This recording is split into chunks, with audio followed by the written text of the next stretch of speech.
Saat tengah beraktivitas, kamu tiba-tiba merasakan nyeri dada yang menjalar ke bagian tubuh kiri yang membuat kamu harus menghentikan kegiatan sejenak. Hati-hati, karena kamu bisa saja mengalami gejala serangan jantung yang bisa berakibat fatal.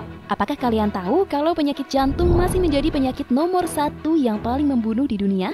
Selain karena gejalanya yang kadang tidak terdeteksi, seringkali penderita merasa tidak terganggu sama sekali.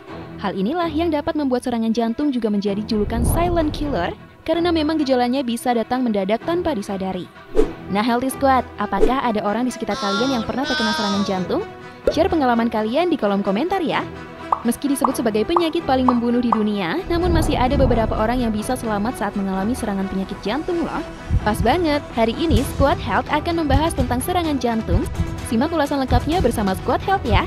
Tapi sebelum kita mulai, jangan lupa subscribe dan nyalakan tombol notifikasi Squad Health kamu ya, agar kamu tidak ketinggalan video menarik lainnya. Penyakit jantung adalah salah satu jenis penyakit yang ditakuti banyak orang, karena memang seringnya penyakit jantung tidak membawa gejala yang dirasa serius oleh si penderita. Bahkan kadang tidak memiliki gejala sama sekali. Orang yang sedang mengalami sakit jantung bisa merasa biasa saja seperti orang sehat pada umumnya. Tapi mereka bisa mengalami serangan jantung secara tiba-tiba hingga bisa mengancam nyawa mereka. Namun, ada juga yang berhasil selamat dari serangan jantung ini. Lalu, apa sih yang sebenarnya mereka rasakan?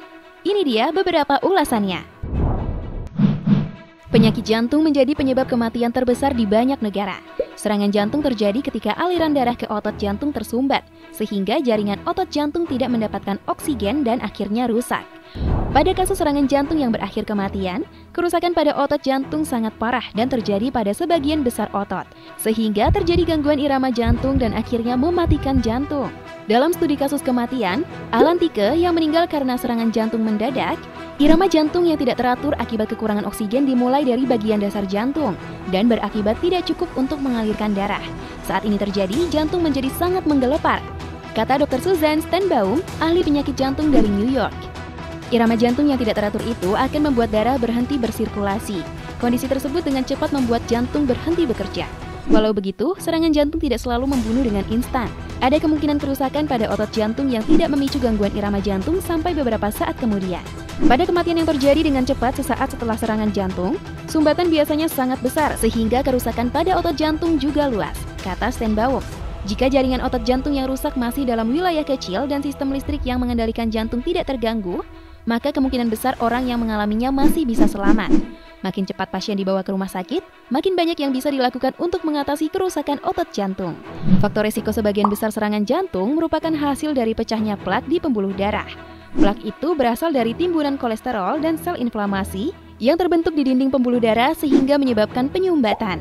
Jika plak itu pecah, tubuh akan mengirimkan platelet untuk memperbaikinya, yang justru membuat sumbatan total dan darah tidak bisa mengalir ke jantung.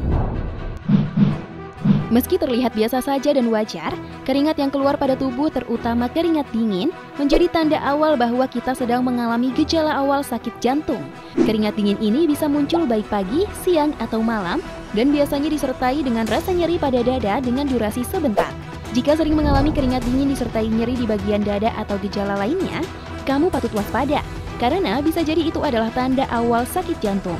Beberapa orang bahkan dilaporkan meninggal sesaat setelah mengalami keringat dingin dan nyeri serta sesak nafas dalam waktu singkat. Dan beberapa di antaranya didiagnosis mengalami serangan jantung. Detak jantung atau denyut nadi terjadi karena adanya darah yang kembali ke jantung dan dipompa ke seluruh tubuh. Pada dewasa normal, kecepatan denyut nadi adalah sekitar 60-100 kali per menit. Penyakit jantung sendiri sering membawa gejala seperti detak jantung yang tak beraturan, misalnya datangnya detak jantung terasa terlambat atau terlalu cepat, dan tiba-tiba bisa terasa ada detak yang menyelip di antara dua detak jantung normal. Kondisi ini umumnya terjadi karena kelebihan minum kopi, kurang tidur, atau kelelahan. Namun, kamu perlu waspada jika gejala ini terlalu sering dirasakan tanpa sebab yang jelas dan secara mendadak. Banyak pasien penyakit jantung yang juga menuturkan bahwa mereka sering mengalami detak jantung tak beraturan dan sering merasa detak jantungnya mendadak lambat dan cepat secara konstan. Nyeri dada atau angina pectoris adalah tanda penyakit jantung koroner yang paling umum dialami. Biasanya nyeri dada ini berlangsung singkat dan terasa biasa saja. Banyak orang yang menyebut bahwa sering mengalami ini, namun tidak mengira bahwa yang mereka rasakan adalah sakit jantung. Nyeri dada bisa berbeda-beda pada setiap orang. Beberapa orang mungkin merasakan seperti dada ditimpa sesuatu yang berat, sementara yang lain mungkin merasakan dada seperti terbakar. Seperti yang dialami oleh Kara Spurling, 41 tahun, terkena serangan jantung pada usia 39 tahun. Sebagai mantan perawat kardiologi, Kara tahu dan paham betul semua tentang gejala serangan jantung. Meski begitu, Kara tidak pernah mengira bahwa ia akan mengalami nyeri dada pada suatu pagi di tahun 2013. Kara menuturkan, "Saya sedang duduk di tempat tidur dengan suami dan bayi yang berusia 3 bulan, sedang menonton berita dan minum kopi. Saya merasakan gejala klasik, mual, pusing, dan nyeri dada yang menusuk hingga area punggung.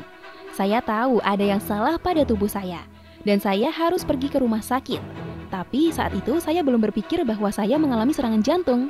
Kenangnya seperti dilansir Time. Kara menjalani perawatan di rumah sakit selama 5 hari. Dokter mengatakan bahwa Kara menderita diseksi arteri koroner spontan, kondisi di mana pembuluh darah di jantung robek. Ia juga menderita displasia fibromuskular, kondisi di mana ada pertumbuhan sel yang tidak normal pada dinding arteri. Kasus Kara termasuk kasus langka, mengingat Kara tidak merokok dan tidak memiliki riwayat keluarga yang menderita penyakit jantung. Rasa kelelahan yang luar biasa memang menjadi hal yang jarang dialami oleh banyak orang. Namun, ketika rasa lelah itu tiba-tiba muncul, tanpa alasan yang jelas dan lebih parah dari rasa lelah yang biasanya dirasakan, sebenarnya ini adalah sinyal yang ingin disampaikan tubuh jika ada hal yang tidak beres terjadi pada jantung kita. Gejala kelelahan ini pernah dirasakan oleh Rolanda Perkins yang mengalami serangan jantung pada umur 39 tahun. Sebelum serangan jantung, Rolanda mengakui sempat sering menghadapi stres. Belum lagi ia sering mendapat shift kerja malam. Saat itu pikirannya juga terkuras memberikan kejutan ulang tahun untuk adiknya. "Saya tidak tidur dengan baik dan memiliki banyak tekanan," ungkapnya.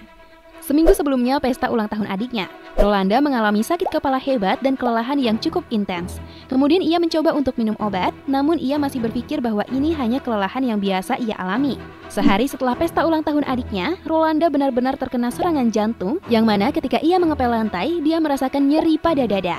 Namun, Rolanda masih menepisnya dan menganggapnya sebagai gangguan pencernaan intens. Nyeri tak kunjung sembuh. Hingga pada dini hari, Rolanda dilarikan ke rumah sakit. Sesampainya di sana, Rolanda didiagnosa serangan jantung dan mendapat perawatan angioplasti. Dan akhirnya menjalani perawatan lanjutan di rumah sakit. Napas tersengal-sengal adalah sesuatu yang sangat wajar jika terjadi selepas melakukan aktivitas berat, seperti berolahraga. Namun, jika napas tersengal-sengal terjadi setelah melakukan aktivitas ringan, mungkin ini merupakan tanda penyakit jantung. Jadi, jangan sesekali menganggap remeh hal ini ya. Kebanyakan mereka yang memang memiliki riwayat penyakit jantung dan bahkan secara ajaib beruntung selamat dari penyakit ini, mengatakan mereka memang memiliki riwayat asma dan mengalami gejala sedikit susah bernafas.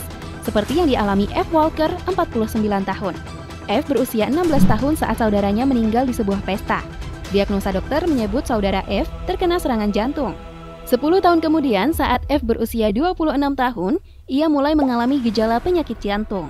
Meskipun awalnya ia masih tidak yakin bahwa gejala yang dialaminya adalah awal mula terjadinya serangan jantung.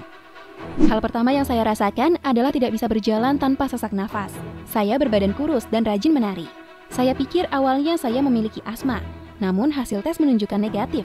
Tidak lama setelah itu, saya merasakan pusing di tempat kerja dan merasakan kaki saya berat sehingga sulit berjalan. F dilarikan ke instalasi gawat darurat, namun perawat hanya memberinya aspirin. 2 hari kemudian, F yang sedang menonton televisi di rumah tetangga merasakan nyeri pada kaki. Awalnya saya pikir itu gigitan nyamuk, tapi rasa sakit mulai menjalar ke sisi kiri dan merembet ke rahang. Di rumah sakit, dokter memberi F kateterisasi jantung. F didiagnosa dengan kardiomiopati hipertrofik, kondisi di mana otot jantung membesar sehingga membatasi kemampuan tubuh untuk memompa darah. Sejak insiden itu, F diwajibkan minum obat setiap hari sepanjang hidupnya. Itulah beberapa pengalaman orang dan apa yang mereka rasakan saat mengalami dan sebelum mengalami serangan jantung yang patut diwaspadai. Jika kamu mengalami beberapa gejala tersebut, hindari melakukan diagnosis secara mandiri. Tapi ingat, jangan panik ya. Kalian harus tenang dan segera menuju rumah sakit untuk memeriksakan diri ke dokter agar mendapatkan penanganan yang tepat. Hal ini juga dapat menghindarkan kemungkinan gejala lanjutan yang lebih serius. Untuk mengetahui informasi kesehatan lainnya, jangan lupa untuk like, share, subscribe, dan nyalain tombol notifikasi Squad Health kalian ya, biar kalian selalu update sama video-video terbaru kita. Follow juga semua akun sosial media Squad Health ya.